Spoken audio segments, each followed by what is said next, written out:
PPA, Parti des peuples africains.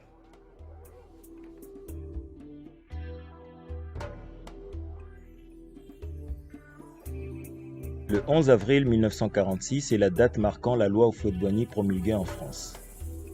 C'est une loi abolissant le Code de l'indigénat dans les colonies françaises.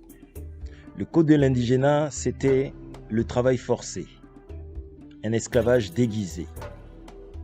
Félix Houphouët-Boigny fut, au lendemain des indépendances africaines, le premier président de la Côte d'Ivoire.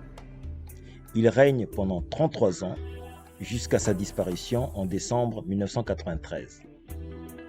7 ans après sa disparition, un de ses plus grands opposants, Laurent Gbagbo, devient président en 2000. Et quelques mois après son accession au pouvoir, le pays connaîtra une déstabilisation par une rébellion. Nous connaissons la suite. 65 ans, jour pour jour. 11 avril 1946. 11 avril 2011 marque la date de la capture sous ordre de la France de Sarkozy, bien avant la question de la Libye, bien sûr. Cette date marque la capture du président Laurent Gbagbo. Ce dernier passera une décennie dans les prisons de La Haye. Après un long procès plein de rebondissements, aucune charge ne sera retenue contre lui. Il sera donc libéré. De retour en Côte d'Ivoire le 17 juin 2021, il décide de lancer, quelques mois plus tard, avec d'autres panafricains, le PPA. PPA, Parti des peuples africains.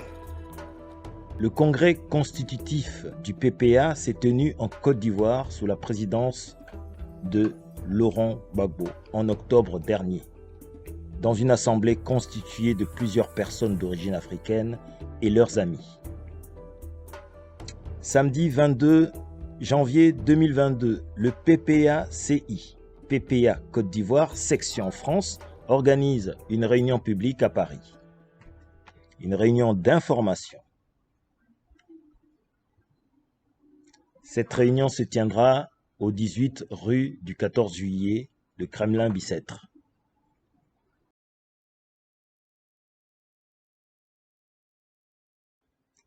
PPA, Parti des peuples africains.